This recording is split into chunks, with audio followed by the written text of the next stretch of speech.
पूनम की उस काली रात में रुमझुम शेरनी ने दिया एक ऐसे बेटे को जन्म जो पैदा होते ही अपने पैरों पर खड़ा हो गया। तूफानी हवाएं और गरजते बादल इस बात का सबूत दे रहे थे कि वो कोई साधारण बच्चा नहीं बल्कि सदियों बाद धरती पर जन्मा वो बहादुर सिपाही है जो धरती पर हो रहे जुल्मों का नाश करेगा। रश्मि अपने बेटे को देखकर बहुत खुश होती है। वो उसका नाम कृष्णा रखती है। कृष्णा जन्म से अपने अंदर कुछ अनोखी विशेष शक्तियां और ताकत लेकर पैदा हुआ था। इतनी छोटी उम्र में कृष्णा वो बड़े काम कर लेता था जिस काम को बड़े से बड़ा जानवर भी नहीं कर पाता था।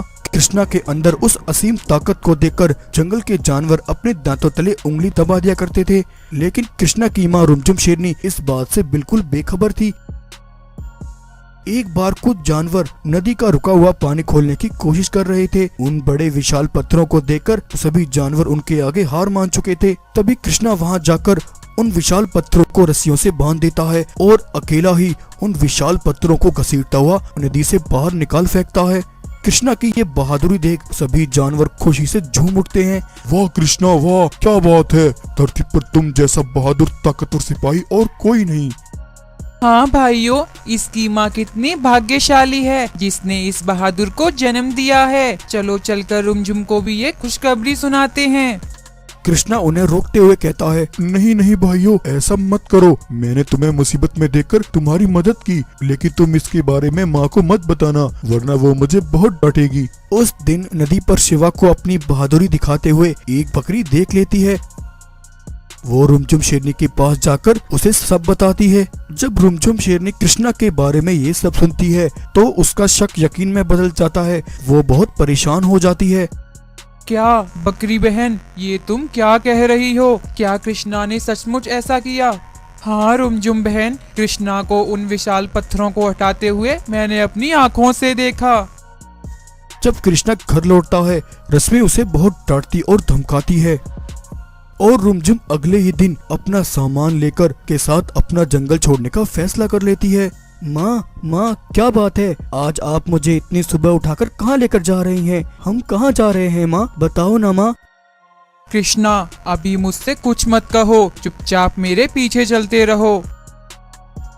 रुमझुम शिवा को लेकर सबसे दूर एक दूसरे जंगल आ जाती है और वहाँ रहकर अपने बेटे का पालन पोषण करती है। अब कुछ साल ऐसे ही बीत जाते हैं और शिवा अब पूरे 15 वर्ष का हो गया था। लेकिन उम्र बढ़ने के साथ साथ शिवा के अंदर वो शक्तियां भी पहले से दुगनी हो गई थी।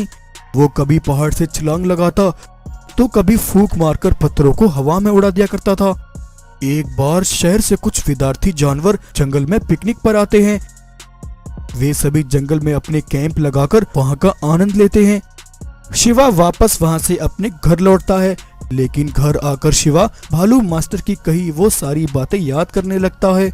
शिवा सारी रात उन बातों के बारे में सोचकर परेशान हो जाता है। अगली सुबह शिवा अपनी माँ से कहता है, माँ मैं भी शहर जाना चाहता हूँ और वहाँ जाकर अपनी कलाकारी से कुछ बनना चाहता हूँ। रुमझुम शिवा की बात सुनकर हैरान हो जाती है। वो शिवा से कुछ नहीं कहती। माँ क्या हुआ? बोलिए ना माँ, आप कुछ बोलती क्यों नहीं? जब तुमने जाने का फैसला कर ही लिया है तो मुझसे पूछने की कोई जरूरत नहीं है। जाओ, चले जाओ। माँ आप ऐसा क्यों कह रही हैं? क्या आप मेरे शहर जाने से खुश नहीं हैं? हाँ, मैं खुश नहीं हूँ। तुम शहर नहीं जाओगे। लेकिन क्यों माँ? मैं शहर क्यों नहीं जा सकता? मैंने एक बार कह दिया कि तुम नहीं जाओगे तो मतलब नहीं जाओगे। लेकिन क्यों माँ? आखिर मेरा क्या दोष है? बचपन से मैं आज तक यही सुनता आया हूँ। बचपन से लेकर अब तक आपने मुझे सबसे दूर रखा। ना मैं किसी से मिल सकता हूँ, ना मैं किसी के साथ खेल सकता हूँ। यहाँ तक कि आपने अपना जंगल छोड़कर आप मुझे यहाँ लेकर आ गयी। बताओ माँ, आखिर आप मेरे साथ ऐसा क्यों करती हैं? बेटा, क्योंकि मैं तुम्हें खोना नहीं चाहती। तो आप क्या चाहती हैं माँ? मैं जिंदगी भर इन्हीं जंगलों और पहाड़ों में घूमता रहूं? नहीं माँ, मैं ऐसा नहीं कर सकता। मेरी भी कोई जिंदगी है, मेरी भी कुछ सपने हैं, मैं भी कुछ बनना चाहता हूँ। मुझे भी अपनी एक पहचान बनानी है। शिवा की बातें सुनकर रुमझुम रोने लगती है और रोती हुई वहाँ से चली जाती है। शिवा अपनी माँ से नाराज होकर एक चट्टान पर खड़ा होता है। तब रुमझुम शेरनी उसके पास आती है। सालों से मैंने तुमसे वो सच्चाई छुपाई, वो राज जिसे मैं अपने अंदर अब तक दबाए बैठी थी, लेकिन आज मैं तुम्हें वो सच जरूर बताऊंगी। कृष्णा, ये उस समय की बात है जब मैं गर्भवती थी। अचानक एक दिन मुझे प्रसव पीड़ा शुरू हुई।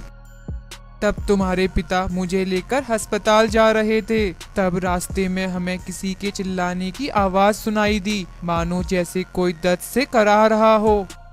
रुमझुम, ये तो किसी के रोने की आवाज है, लगता है कोई मुसीबत में है। जब तुम्हारे पिता ने आगे चलकर देखा, वहाँ खून से लथपथ पत्थर के नीचे एक शेर जख्मी हालत में तड़प रहा था। तब तुम्हारे पिता ने पत्थर के नीचे दबे उस घायल शेर को बाहर निकाला। वो शेर कोई साधारण शेर नहीं था। रघु, आज तुमने मेरी जान बचाकर मुझ पर एक एहसान किया है। तुम एक बहादुर और नेक दिल शेर हो। मैं एक जादुई शेर हूँ और अपनी आसमानी दुनिया में रहता हूँ। आज की इस स्वार्थ भरी दुनिया में कोई किसी की मदद नहीं करता, लेकिन आज तुमने मुझे एक नया जीवन दिया है। रघु, मैं तुम्हें अपनी कुछ खास शक्तियाँ देना चाहता हूँ। ये शक्तियाँ भविष्य में तुम्हें और तुम्हारे परिवार के बहुत काम आएंगी। तब उस जादुई शेर ने तुम्हारे पिता को कुछ शक्तियाँ दी। उन शक्तियों को पाकर तुम्हारे पिता बिल्कुल बदल गए। तुम्हारे पिता ने उन शक्तियों की मदद से जंगल के गरीब और मासूम जानवरों की मदद करना शुरू किया। थोड़े ही समय में तुम्हारे पिता गरीबों के मसीहा बन गए। तुम्हारे पिता वो कर सकते थे जो कोई आम जानवर सोच भी नहीं सकता था। कुछ ही समय में तुम्हारे पिता की शोहरत उनके जंगल से निकलकर दूर देशों में फैल गई। 7 समंदर पार तेजा नाम के एक बहुत बड़े व्यापारी ने तुम्हारे पिता को अपने पास बुलाया, क्योंकि उससे ठीक 2 दिन पहले तेजा के सिपाहियों ने उसे तुम्हारे पिता की अनोखी शक्तियों के बारे में बताया। तुम्हारे पिता समंदर पार तेजा से मिलने गए।